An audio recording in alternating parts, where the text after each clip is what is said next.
What a thrill it was to receive my son Tom and his fiancée Ania's wedding invitation. With that, our plans began for our very first European vacation on the continent. I had no idea what to expect of Krakow, Poland. In my mind, I thought it would be a large, gray, industrial city. And I was happily surprised to see how beautiful a city it truly is, with its classical architecture, stately churches, and breathtaking vistas. Tom and Ania picked up me and Rich at the airport, and we immediately went to drop off our luggage at our charming Airbnb. Our lodgings were conveniently located within easy walking distance of the Old Town Marketplace section of Krakow. Once we were settled, we explored the square and found a delightful restaurant where we enjoyed beverages and appetizers al fresco with Tom and Ania, and later were joined by my daughter Jessica and grandson Will. The next day was spent wandering Old Town and getting acquainted with the city. We looked forward to attending a special night before the wedding dinner where our combined families would meet for the first time. But prior to the family get-together, there was an informal gathering of Tom and Ania's close friends and some family members.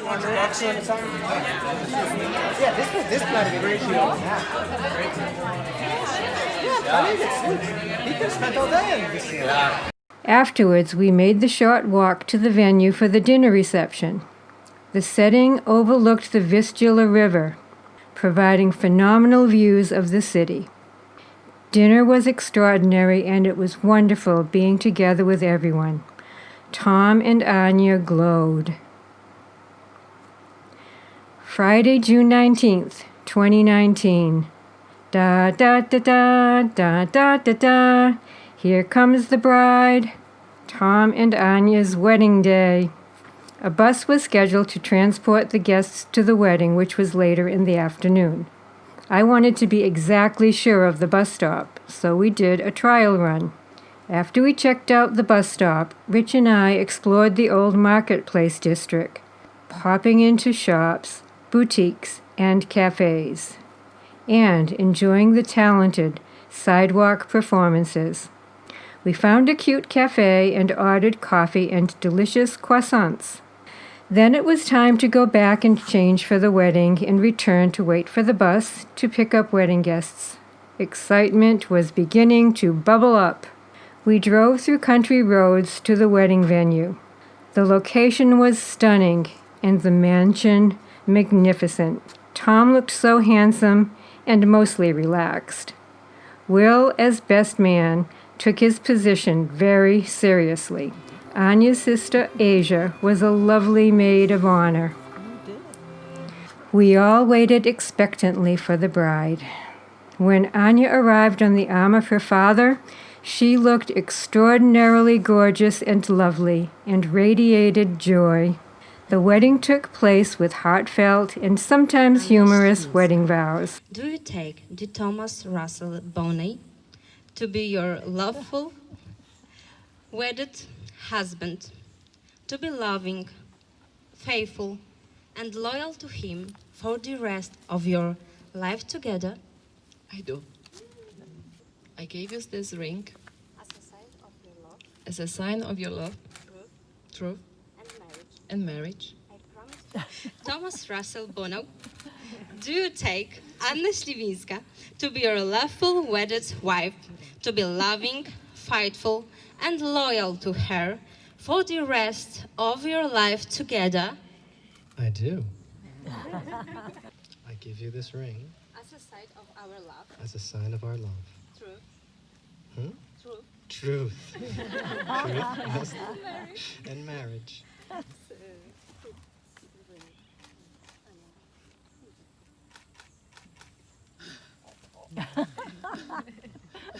And the happy couple were pronounced husband and wife. Ogłaszam was mężem i żoną. I pronounce you husband and wife. You can now kiss the bride. You may kiss the bride.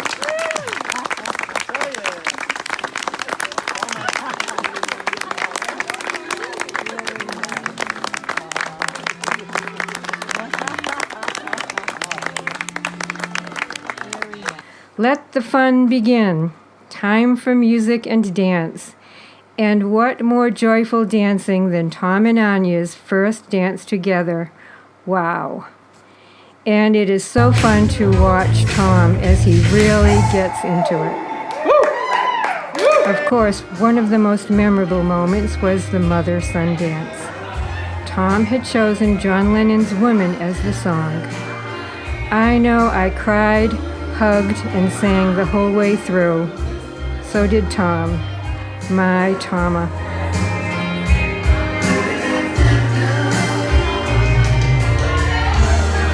Let me tell you something about a Polish wedding reception. Be prepared to eat and drink, and lots. There were 2 full-course dinners. Yes, 2. And that doesn't even include the buffet and desserts. And I'm told that traditionally, 3 dinners are usually served. The celebration often continues till the very early morning hours.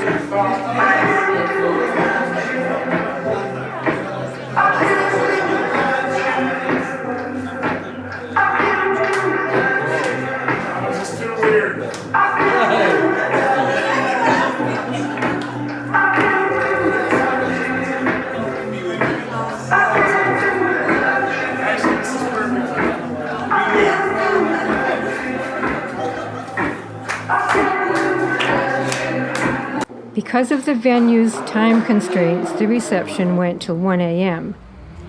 And the time flew by.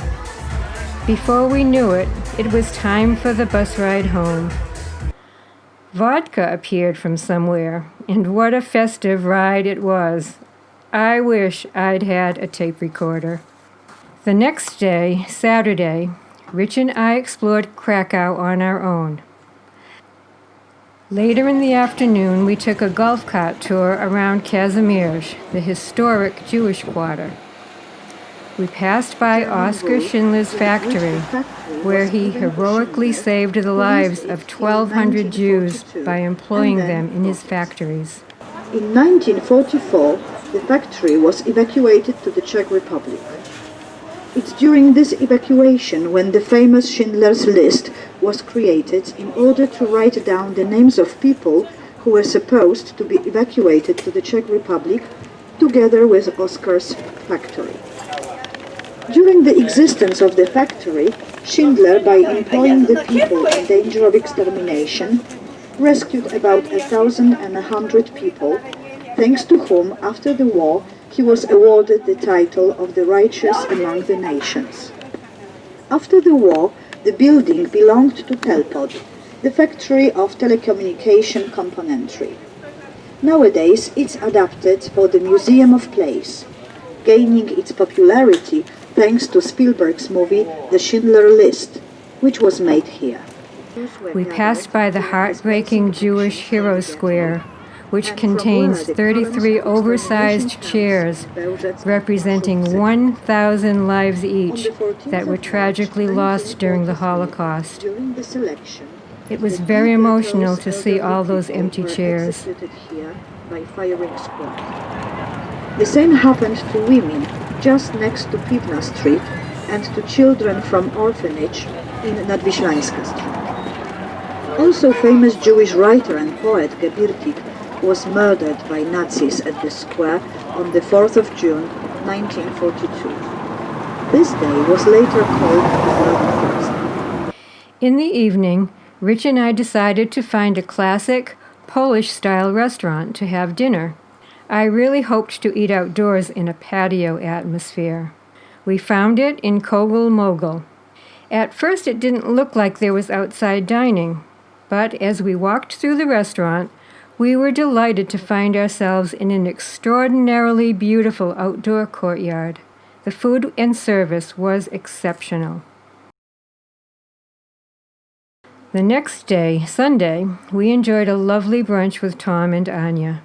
Ania had errands to do, so Tom became our tour guide for the afternoon. We followed along the Vistula River and walked over a bridge that had padlocks attached to the side fencing. The locks were left there by lovers pledging their hearts to each other. It was very unique and sweet. We walked by Walwell Castle in Old Town and waited for the dragon to breathe fire, which, once it did, I have to admit, was a little underwhelming. It was fun, though.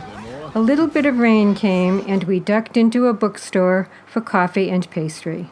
Later that evening, we had a wonderful family dinner at a gorgeous subterranean restaurant to celebrate the newlyweds. The ambiance was amazing, and the feeling all around the table was cheerful and loving. Wistfully, we said our goodbyes for now, and I returned with Rich to our room to pack and prepare for our next journey.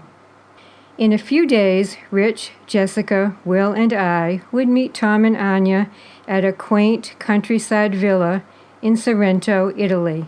Tom and Ania had rented the beautiful spot as a fun family getaway.